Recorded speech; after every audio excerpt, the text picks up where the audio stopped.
It's the motherfucking Eagle Double G. Eto nagtataka ako kay Glencho. Galit siya kay BBM. Si BBM yung gusto nilang alisin sa pwesto. Pero bakit palagi niyang binabanatan si First Lady Lisa? Teka. Galit ka kay BBM. Pero inaaway mo si Lisa. Hindi kaya nagseselos tong gagong to. Yun pala, tangina ka, may lihim ka palang pag-ibig. Nakaboost nga lahat ng mga eagle image dyan. Yun pala, may lihim palang pag-ibig tong si Glencho. Wala na kasing may bato na iba, kaya kung ano-ano lang na sinasabi mga DDS. Sabi dito, Sir Bugs, meron naman 20 pesos na bigas, kalahati nga lang kilo. Hindi nila alam yun, basta hanap nila 1 kilo. Bakit kasi hindi mag-antay ang ng 2028? Bakit di? Kasi nga sa 2028 wala silang panalo. Lumabas na tuloy ko ni Glenda Chongo. BT, Herminia Paderna, BT, dapat talaga magpakita ng tapang si BBM. Nag-aabang taong bayan sa dami ng ebidensya para ma-impeach si Sara at makulong si Digong. Panagutin. BT, may nakausap ako, member ng INC, kaibigan ng anak ko. Tinanong ko kung boboto nila si Philip. Depende daw sa sasabihin ng INC. Sabi ko, kahit walang alam, boboto nyo. Siyempre, basta sinabi ni Manalo. Pero ang tanong, nasaan na si Manalo? It's the motherfucking Eagle Double G. Boom, Panut, Vic Rodriguez. Lumabas pagiging tanga ni Panut. Alam nyo na nga tanga, sinungaling, magnanakaw pa, boboto nyo.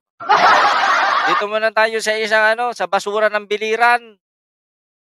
Nagdadaktak, hindi na tumigil. Inang yan, eto mga tirada niya, do not fall for Marcos Jr. Bluff. Hindi kayang i-shutdown ni Marcos Jr. ang gobyerno dahil mawawalan ng tanga, hindi pala naiintindihan. Itong si Glenchong naging graduate ng law pero bobo no. Kaya hindi na ibinuboto yan taga-biliran Kasi nalaman nilang bobo.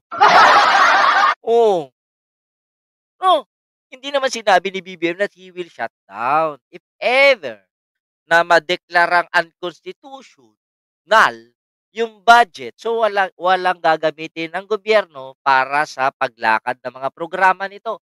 Kaya, masya-shutdown ng gobyerno. Yan ang gusto ng mga DDS tulad ni Glencho. Bubo talaga itong hayop. Besides, hindi naman talaga si Marcos ang masusunod, kundi si Butod. Si Butod na kanyang tinatawag. Ano ba yung Butod? Ano ba ibig sabihin? Maxi Larte shoutout. Terian Yabo shoutout. Ano ba ang Butod? Galing niyang magmagpad. Hominem. Baklang to. Machumocho pa kay Red Santilla. Malakit yan. Hindi naman malaki siya ni FL Lisa. Sexy nga ni FL Lisa. Totoo lang. Yung ganda ni FL Lisa, simple lang. Ito. Ana Garcio.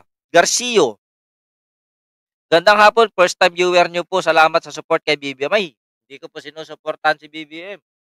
Ang sinusuportahan ko po rito, katotohanan. Siyempre, kamukha ko si BBM.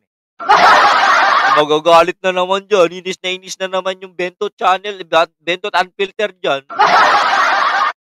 Tignan nyo yung argumento ni Glenchong. Parang Glenchong, kasi kung magmamahal ka, huwag ka na magmahal sa kapwa mo lalaki. Tsaka, galit dun si Trump. Yung lalaki sa lalaki, galit yun dun. Loko ka, kaya huwag kang pupunta ng Amerika ulit. Kakatayin ka nung bakla ka. Diba? Eto pa, laban ni Glenchong, we should never allow a drug addict to lead us. Pero hanggang ngayon, wala pa rin silang BMB Alona Alejandro, hi, watching from Winnipeg, Canada. Like that. Thank you. Marcos Jr. categorically refused the challenge of Attorney Vic Rodriguez to undergo a recare there. Bakit? Wala siyang karapatan tumanggi? Yun nga, kayo ang dapat magpakita ng ebidensya na gumagamit. O eto na lang, naghahamon kayo ng drug test. Sinasabi ninyo, yun, yung public trust and public ek. Eh, bakit hindi umpisahan ni Vic Rodriguez na magpa-drug test? Magpa-hair follicle. Ay, putang ina, wala. Hindi pala applicable kay kay Vic Rodriguez ang hair follicle kasi wala na siyang buhok. Kalbo. Eh, dun sa tutsango, doon kaya sa bulbul niya kunin. Dakdak kayo ng dakdak. Hindi naman nila mapangunahan. Ito dapat si Glenn Chong magpa-drug test. Bakit kamo? 'Di ba? Drug pusher. Yung driver bodyguard niya, kaya nga pinatay ng HPG. 'Di ba? Si Glenn Chong dapat ang magpa-drug test at buong pamilya ng Chong. Bakit kanyo? Unang-una, drug lord din si Bernard Chong. Nahulihan ng 279 kilos ng shabu hanggang sa magtago. Asan ngayon yan? Di ba dapat ang pamilya mula sa tatay, lolo, kapu-apuhan, pati yung mga bangkay, pati yung mga namatay ng Chong, dapat nang i-drug test. Payag ba kayo? Pati yung pamilya ni Red Santillan. Oh, dapat yun ipa-drug test. Para malaman natin na yung nakakasalamuhan natin sa Pilipinas ay malinis sa droga. Ganun lang yun. It's the motherfucking Eagle Double G. Eh, balita ko yung bumibira ng pagiging addict daw ni BBM. Eh, addict din. Si Maharlika. Bakit hindi magpa-drug test si Maharlika sa US? Bakit si Cathy Binag hindi magpa-drug test? Di ba? Eh, may alegasyon kay Cathy Binag na bago daw tirahin yun nung isang congressman, eh, nagbumibira muna ng cocaine. Yung mga gawain nila, binibintang nila sa sa first family, Sabi dito ni Nenita Azucena, may kalimutan po pa ako. Si Sara pala, abugaga. Matagal na po. Oh. Eh, di ba dapat, kung ganito, na naghahamon-hamon kayo, pangunahan na. Di ba, Glenjong, naamo ka na nagbebenta ng shabu? Di ba dapat ikaw muna magpa-drug test kasama ng pamilya mo? Thank you. Sorry pala. Isama si Digok at Kulunglong sa drug test. Kahit naman walang drug test yung mga yun, positive ka agad. Lalong-lalo na si Digong. Ha? Yun palang fentanyl at saka shabu, meron palang component yan o ingredient na pareho. So, ibig sabihin, technically, pag nagpa-drug test si Digong ng shabu test, eh kahit na fentanyl lang kanyang ginagamit, ay magpapasitibo si Digong. Kaya dapat, hindi na dapat ipa-drug test si Digong. Kung hindi, embalsamo.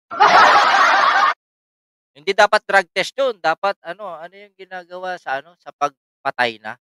Yung ititignan kung ano yung ikinamatay. Autopsya. Dapat habang buhay pa si Digong, ino-autopsya na. Isama mo na si Magalong. Grabe magagalit sa Ma'am Dinita Azucena, payag ba kayo na pa-autopsya si Digong kahit buhay pa? O ito pa. Dami mga birada ni Glenn Chong On Marcos Jr.'s vehement refusal to undergo hair follicle. Now that the issue of Marcos Jr. use of or addiction to cocaine is in the fore of public discussion, Congress must conduct. Antayin mo muna manalo yung mga kandidato ninyo. No? Saka ka nalang magdakdak kapag tapos na ang eleksyon. Kaya lang si Glenn Chong, 2010, ang inang yan lumaban tungkol sa election daw. Hanggang naging 2022, wala pa ring kinahinatnan. Kaya pumunta na yan ng US, nagsumbong sa Amerika.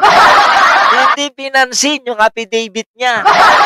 Ngayong hindi pinansin sa Amerika, bumalik ng Pilipinas, ganun pa rin, Smartmatic pa rin ang naman. Aware kaya si Glenn Chong na Miro system na tayo? Pero check tingin ko. Ito tanong nyo kay Glenn Chong. Nasubukan ba ni Glenn Chong na i-demanda ang Smartmatic? Hindi. Bakit? Siya nga yung iniimbestigahan na kasama sa Pandaraya, di ba? Kaya nga hindi na siya nanalo sa Bilira. O kayo mga taga-Bilira, magsalita kasi kayo. Natatakot kayo sa basura ninyo? Dapat ang basura tinatapon. Hindi pinoprotektahan. Dakdak kayo ng dapat ang nagsasalita dito yung mga taga-biliran. Bakit? 'Di ba yung nagtataka na si Glenn Chong, walang sumusuporta ni isang taga-biliran. Ni sarili nga niyang pamilya, hindi siya sinusuportahan. Tapos pinapaniwalaan niyo. Ang naniniwala lang diyan, yung pekeng Marcos at saka yung drug lord na si Bernard Chong na pinsan niya. Tapos maniniwala kayo dito. Kaya itong si Glenn Chong, sindikato 'to. Oo, tanungin ninyo sa mga pulis, kilala nila 'to. Oh, hindi lang nila madampot 'to, pero hindi na dadamputin 'to, papatay na lang. Kaya Glenn Chong, habang wala ka pang kaso, manlaban ka na. Galit na galit, eh, ito. Ito, binabanatan niya dito si FL Lisa, basahin natin, ha. Akala mo wala sa drug business, Glenn Chong, malaki po yan. Tignan mo yung mga itsura nung namimintas kay FL, ang papangit, mukhang adik. Aginda dalos ato nga animal nga Glenda, awan mudo na, di lang mabalin. Okay, ito yung laban niya na huli, no? Nakita ko kahapon. Glenn Chong, tububong Marcos. Akala mo naman matalino si Glenn. Matalino ka, Glenn Chong. Tara, debate tayo. Yun na, kahit na about law, papatulang kita. Ano, Glenn Chong, kakasa ka ba? O baka may hilingin ka, baka dik-dik din ang hilingin mo, wag na. Kay Trunks ka na lang makipagdebate, yun ang mahilig mag-picture ng ano niya, tapos binibigay niya, binibigyan niya nga yung si Alibugay. Saka yung fake news, yung Banat Boy. O yan, I have repeatedly, publicly, and categorically, ang galing-galing niyang gumamit ng ganyan, ano, yung mga matatalinghagang salita, pero pag ipinaliwanag mo sa kanya, hindi niya may paliwanag. Bobo yun. Bigyan mo ng pera, kumukuti tapatan yan. Di ba mga OFW? Oh. Categorically accuse you and your butod wife of cheating the election. Election pa rin. Tanginang yan. Hanggang ngayon yan pa rin. Pinansin ba ng korte? Bakit di ka magreklamo sa COMELEC? Bakit di ka mag-file ng complaint? Kasi walang pumapansin sa yung korte kasi nga basura ka. Ganun lang yun. For more than 16 months. Nakatiwangwang sa publiko ang aking sinumpang salaysay tungkol kasi nga pati kapwa mo abogado hindi pinapansin. Kasi ibig sabihin, basura yung claim mo. Tarantado sa tingin ninyo. Kung totoo yung sinasabi ni Glenn Chong, siyempre pag-aagawan yan. Dilaw, DDS, lahat ng may galit kay BBM. Pero bakit walang kumakagat? Kasi letter A. Tandaan nyo lagi, letter A. Basura. Ganun lang. Ayaw mo mag-move on sa aklag, Glenn Chong. Lagi ngayon, no? Dayaan ninyo in cohorts with the Smartmatic. Hoy, wala nang smart. Kung talagang kakotsaba ni BBM ang Smartmatic, bakit niya hahayaan na maalis sa sistema ang Smartmatic? Siyempre, alagaan niya yan. Di ba? At hindi papayag yung Smartmatic, magkasama tayo sa katiwalian, tapos aalisin mo ko? Papalit mo sa akin ang Miro? Hindi, walang gayon. Pagdududahan ko pa, si Glenn Chong ang nandaya eh. Kaya siya natalo eh. Nandaya si Glenn Chong sa biliran, kaya siya natalo. Bakit? Gago siya eh. Si Glenn Chong lang yung nandaraya pero natalo. It's the motherfucking Eagle Double G. Sumagot ba kayo? Hindi, iniiwasan niyo. Paano sasagot? Gago ka pala eh. Wala kang kaso, paano nga sasagot? O ngayon, sinasabi nila, hair follicle test. Based on public trust and based on public confidence. Idemanda ninyo si BBM. Anong kaso ni PBBM? Impeachable ba yan? Na kapag inudyukan siya ng ibang mga Pilipino, lalong-lalo ng mga bobo, pag tumanggi siya na magpa-drug test, impeachable offense ba yan? Hindi. Mga bobo talaga to. It's the motherfucking Eagle Double G. Yan yung mga pinanlalaban nila kay PBBM. Ngayon sinasabi ninyo na trinatraidor niyang sambayanan, kasuhan nyo. Bakit hindi nyo makasuhan? Bakit? Natatakot kayo sa balik? Na kapag hindi totoo yung ipinangkaso nyo, babalikan kayo na administrasyon? Wala ka, Glenn Chong. Kaya nagyayabang si Glenn Chong. Itatak nyo to sa inyong mga isipan. Ha? Kaya nagyayabang si Glenn Chong para mapansin siya ng OFW para